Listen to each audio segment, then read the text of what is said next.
1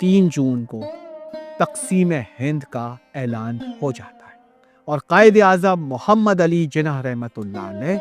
3 جون کو آل India radio Delhi سے اپنی نشری تقریر کرتے ہوئے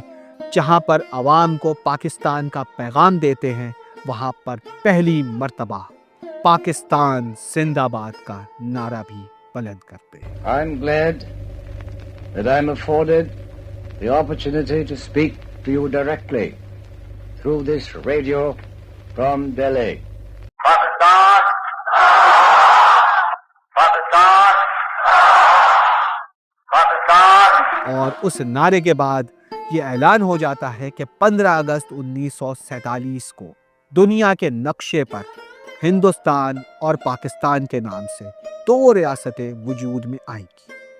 یہ ہے 2 قومی نظریہ۔ اس موقع پر کچھ لوگوں نے یہ کہا تھا کہ بنگال کو الگ بنا دیتے ہیں، مگر اب چونکہ معاملہ 2 قومی نظریے پہ تھا، مذہب کی بنیاد پر ریاست تقسیم ہو رہی تھی، تو اسی لیے مشرقی بنگال کو پاکستان کے ساتھ شامل کر دیا گیا۔ اور نہ صرف مشرقی بنگال کو پاکستان کے ساتھ شامل کیا گیا بلکہ پنجاب کے بھی 2 حصے کر دیے گئے، ایک مشرقی پنجاب اور دوسرا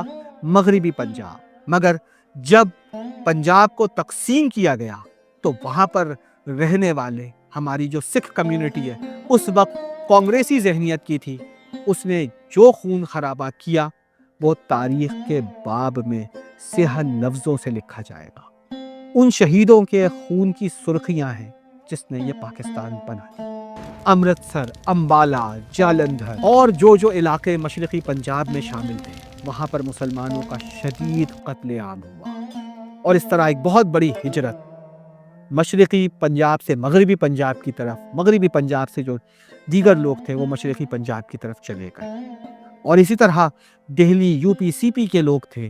وہ پاکستان آنے لگے۔ جون 1947 سے اگست 1947 تک ہجرتوں کا یہ سلسلہ بڑے پیمانے پر جاری رہا اور قیام پاکستان کے بعد بھی جاری رہا۔ قائد اعظم محمد علی جناح رحمۃ اللہ علیہ کی طبیعت دن بدن گر رہی تھی اور قائد اعظم رحمۃ اللہ علیہ جانتے تھے کہ اگر ان کی آنکھ بند ہو گئی تو کوئی بھی رہنما مسلمانوں کو پاکستان نہیں دلوا سکتا۔ یہ قائد اعظم محمد علی جناح رحمۃ اللہ علیہ کی دور اندیشی تھی کہ انہوں نے اپنی بیماری کو نہ صرف چھپایا بلکہ کسی کو ظاہر بھی ہونے نہیں دیا، اور سگریٹ جو کہ TB کے لیے زہر کی مانند ہے وہ تک ترک نہیں کی، کیونکہ اگر قائد اعظم محمد علی جناح رحمۃ اللہ علیہ سگریٹ ترک کر دیتے تو انگریز اور دیگر اغیار سمجھ جاتے کہ قائد اعظم کو کوئی بیماری ہو گئی ہے، وہ اس کیوریوسٹی میں جاتے اور پاکستان کا مطالبہ روک دیتے۔ جیسا کہ لوئی ماؤنٹ بیٹن نے خود کہا کہ اگر ہمیں پتا ہوتا کہ جناح کو TB ہے تو ہم پاکستان کو مؤخر کر دیتے۔ قائد اعظم رحمۃ اللہ علیہ نے ہم سب کے لیے، آپ سب کے لیے موت کو خود گلے لگایا، وہ خود سگریٹیں پیتے رہے، اسی لیے کہ کہیں اس بات کا اظہار نہ ہو جائے۔ اس بیماری کو چھپایا گیا، اس پر انشاءاللہ اسٹار پوائنٹ کی کسی اور ویڈیو میں ہم گفتگو کریں گے، چونکہ قائد اعظم رحمۃ اللہ علیہ صرف ایک شخصیت کا نام نہیں، ایک مکمل باب کا نام ہے، اس باب کا نام ہے جس سے میں اور آپ وابستہ ہیں۔ 6 اگست 1947 کو قائد اعظم محمد علی جناح رحمۃ اللہ علیہ نے اپنا سامان دہلی سے پیک کیا۔ گروپ کیپٹن عطا ربانی قائد اعظم رحمۃ اللہ علیہ کے پاس آئے، جنہوں نے قائد اعظم محمد علی جناح رحمۃ اللہ علیہ کا طیارہ وائکن دہلی سے کراچی لے کر آنا تھا۔ اب قائد اعظم محمد علی جناح رحمۃ اللہ علیہ کو دہلی سے کراچی آنا ہے۔ 7 اگست 1947 کو قائد اعظم محمد علی جناح رحمۃ اللہ علیہ تیار ہے۔ گروپ کیپٹن عطا ربانی پہنچتے ہیں، سب کچھ تیار ہے۔ اس دن قائد اعظم محمد علی جناح رحمۃ اللہ علیہ نے بہت ہلکا ناشتہ کیا، فاطمہ جناح کو لیا، اپنے دہلی کے گھر کو الوداع کہا۔ گروپ کیپٹن عطا ربانی اپنی ایک نشری پیغام میں جو انہوں نے ریڈیو پاکستان کے لیے ریکارڈ کروایا تھا اس میں کہتے ہیں، میں نے پہلی مرتبہ